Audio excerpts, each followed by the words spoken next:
झारखंड विधानसभा चुनाव के दौरान विपक्ष के तरफ से बांग्लादेशी घुसपैठी का मुद्दा बहुत जोर शोर से उठाया गया। न सिर्फ झारखंड चुनाव के सह प्रभारी और असम के मुख्यमंत्री हेमंता बिस्व शर्मा, बल्कि देश के प्रधानमंत्री नरेंद्र मोदी और गृह मंत्री अमित शाह के द्वारा भी कई चुनावी मंचों से बांग्लादेशी घुसपैठी को लेकर कहा गया और बताया गया कि किस तरह से झारखंड में बांग्लादेशी घुसपैठियों की संख्या बढ़ रही है। चुनाव के बाद एक आरटीआई सोशल मीडिया पर बहुत वायरल हो रहा है, जिसमें ये बताया गया है कि जब गृह मंत्रालय से पूछा गया कि झारखंड में बांग्लादेशी की कितनी संख्या है और उनकी गतिविधि क्या है, तब गृह मंत्रालय से बताया गया कि न उनके पास कोई संख्या है और न ही उनके गतिविधि की कोई जानकारी है। झारखंड जनाधिकार महासभा के सिराज दत्ता ने गृह मंत्रालय में आरटीआई किया था और आरटीआई से उन्हें जवाब मिला है ऐसा। इस वक्त फोन लाइन पर हमारे साथ सिराज जुड़े हुए हैं। सिराज, क्या आपके मन में आया कि आपने ये आरटीआई किया और जो आरटीआई आपने किया था उसका सब्जेक्ट क्या था? जी जोहार। सबसे पहले तो देखिए, चुनाव में जिस प्रकार भाजपा के प्रधानमंत्री, गृह मंत्री, फिर असम के मुख्यमंत्री समेत सभी प्रमुख नेता लगातार बांग्लादेशी घुसपैठ का मुद्दा लेकर कि झारखंड में बड़ी संख्या में है और एक प्रकार का धार्मिक ध्रुवीकरण की कोशिश कर रहे थे और कहीं ना कहीं नफरत फैल रहा था, तो हम लोग ने लगातार इस पे जमीनी तथ्यान्वेषण किया, जिसपे स्पष्ट था कि ऐसा कोई मामला नहीं है और ये लगातार बोले जा रहे थे। तो इसी का थोड़ा सा और गहराई से तथ्यों को समझने के लिए आरटीआई किया गया था और गृह मंत्रालय से 4 अक्टूबर को हमने पूछा था कि चूंकि आप लोग लगातार बोल रहे हैं, तो आप बताइए कि वर्तमान में देश में राज्यवार हमको ऐसी सूची दीजिए जो बांग्लादेशी नागरिक गैर कानूनी तरीके से देश में रह रहे हैं, मतलब जो घुसपैठिए देश में रह रहे हैं, इसकी सूची दीजिए 1 नंबर। अच्छा, आपका जो आरटीआई का ये था फोकस वो झारखंड पर नहीं था, देश भर का था? देश भर का था, क्योंकि आजकल एक क्या प्रचलन शुरू किया है केंद्र सरकार ने कि अगर ऐसा कोई राज्य स्पेसिफिक मांगेंगे तो तुरंत अपना पल्ला झाड़ के वो राज्य को भेज देते हैं। अच्छा, तो ये भी कारण था कि, और हमने यही पूछा था कि गृह मंत्रालय के पास क्या उपलब्ध है इस हिसाब से। दूसरा हमने पूछा कि आप लगातार लैंड जिहाद, लव जिहाद की बात करते हैं, तो ऐसे कितने लैंड जिहाद, लव जिहाद के मामले हैं जो गृह मंत्रालय में रिपोर्ट हुए हैं। तीसरा हमने पूछा कि इन सब में आपने क्या कार्रवाई की है। ये एक आरटीआई किया था। एक और आरटीआई किया जो कुछ दिन पहले ही उसको शेयर भी किया गया था कि आप लगातार लव जिहाद, लैंड जिहाद की बात करते हैं, तो कानून के हिसाब से इसकी परिभाषा क्या है ये बताइए। तो ये सब का जवाब वो लगातार 3 महीने तक मंत्रालय के अलग अलग डिवीजन में भेजते रहे। को तब कभी सिटीजनशिप ने बोला कि हमारे पास नहीं है, फॉरेन डिवीजन को बोला फॉरेन डिवीजन हमारे पास नहीं है, उनके पास भेजा, तो 4-5 डिवीजन में आईबी के पास भेजा, घूमते घूमते सबने बोला नहीं है और फॉरेन डिवीजन ने थोड़ा एक लंबा रिप्लाई भी दिया, ये ऐसी कोई सूचना उपलब्ध नहीं है, ना बांग्लादेशी घुसपैठियों की संख्या की है, ना ही इनसे जुड़े किसी प्रकार की गतिविधि की है। जी, तो ना आपके सवाल में किसी स्टेट का नाम था, ना जवाब में किसी स्टेट का नाम था? नहीं, हमने तो राज्यवार मांगा था। अच्छा, राज्यवार भी, मतलब वो देश स्तर पर भी मानते हैं कि कहीं भी कोई बांग्लादेशी घुसपैठी नहीं है?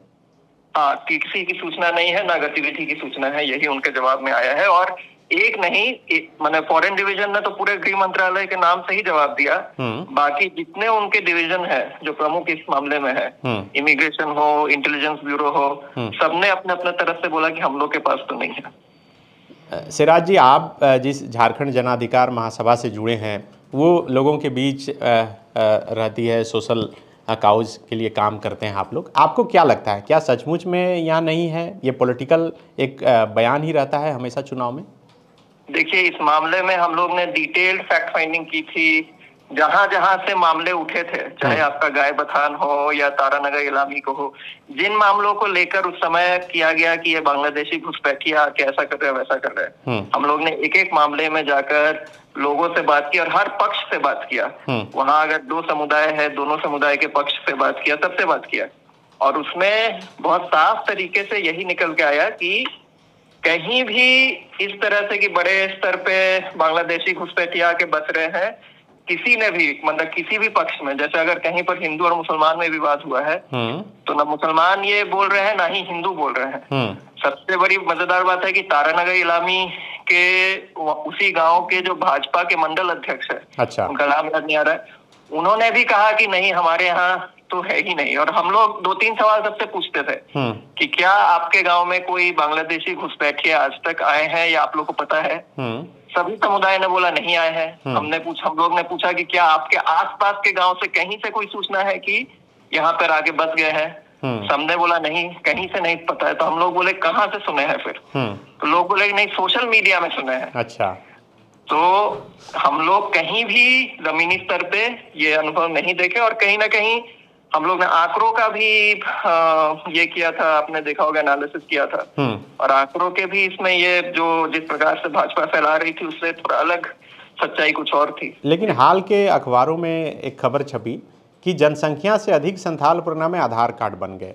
और इससे पहले जो राजमहल के पूर्व विधायक हैं अनंत ओझा, वो भी सवाल खड़ा करते रहे और कहते रहे कि किस तरह से 30% से अधिक वोटरों की संख्या जो है उनके विधानसभा क्षेत्र में बढ़ गई है, और इसी को आधार बनाकर फिर पूरा मामला बांग्लादेशी घुसपैठी की तरफ गया। इस पर क्या आप लोगों ने फैक्ट फाइंडिंग किया है कुछ? जी, इस पे 2-3 बात है। पहली बात है कि जब चुनाव के दौरान उनके वहां से भाजपा के लोगों ने बोला कि इतने प्रतिशत बूथ में बढ़ गए हैं, सब बांग्लादेशी घुसपैठिए है। फिर चुनाव आयोग ने, आपको याद होगा कि इसकी जांच दल बनाई। जांच दल में भाजपा के लोग भी थे और उसी जांच दल के रिपोर्ट ने बहुत स्पष्ट रूप से बोला, और वो लोग जाके जांच भी किए उसी गांव सब में। हम लोग भी वैसे 1-2 गांव में गए थे और उनकी रिपोर्ट में ही आया कि नहीं, बांग्लादेशी घुसपैठिए की तो कहीं कोई बात नहीं है। दूसरी बात है कि कुछ जगह किसी वो बूथ पे हो सकता है मुसलमान वोटरों की संख्या बढ़ी है। बट ये भी समझना जरूरी है कि अगर किसी एक बूथ में देश में ही रहने वाले एक समुदाय का वोट बढ़ता है तो उसको इस तरह से सांप्रदायिक बता देना, ये अपने में एक खेल है।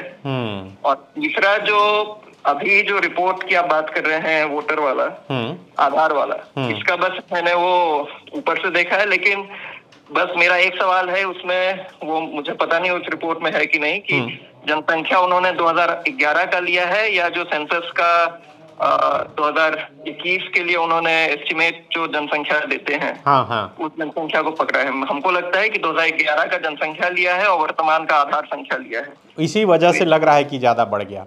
इस आकलन का कोई मतलब ही नहीं है। मतलब ही नहीं। चलिए, बहुत शुक्रिया सिराज जी। तो ये सिराज दत्ता थे जो झारखंड जनाधिकार महासभा से जुड़े हुए हैं। झारखंड में खास करके आदिवासी और पिछड़े और ग्रामीण इलाकों में जाकर इनकी जो महासभा है वो काम करती है। और इन्होंने RTI डाला था गृह मंत्रालय में और गृह मंत्रालय से पूछा था कि देश में कहाँ बांग्लादेशी घुसपैठी है, कितनी उनकी संख्या है, उनकी क्या गतिविधि है, राज्यवार एक आंकड़ा प्रस्तुत किया जाए। गृह मंत्रालय से जवाब यही आया। और गौर करने वाली बात यह है कि ये जवाब चुनाव के दौरान ही आया। मतलब आप समझिए कि जब झारखंड में चुनाव चल रहा था और उसी दौरान आया। एक तरफ चुनाव में सरकार के ही लोग जो है सवाल खड़ा कर रहे थे और कह रहे थे, केंद्र सरकार के लोग, कि यहाँ बांग्लादेशी घुसपैठी बढ़ गया है, रोहिंग्या को लेकर सवाल खड़ा किया गया। और दूसरी तरफ सरकार के अधिकारी ही जवाब दे रहे थे कि देश में कहीं ऐसा कुछ भी नहीं है, कोई बांग्लादेशी घुसपैठी की संख्या उनके पास नहीं है और उनके गतिविधि की भी कोई जानकारी नहीं है। एवं इंजीनियर बनकर भरे सफलता की ऊंची उड़ान, जहां साधारण छात्र भी झारखंड टॉपर्स बनकर बना रहे इतिहास। दूरदर्शी शिक्षाविद श्री विपिन सिंह के मार्गदर्शन में मेडिकल एवं इंजीनियरिंग के लाखों छात्रों के लिए आशा की किरण के रूप में गोल nations leading institute. TheFollowUp.in. Like, share and subscribe. www.thefollowup.in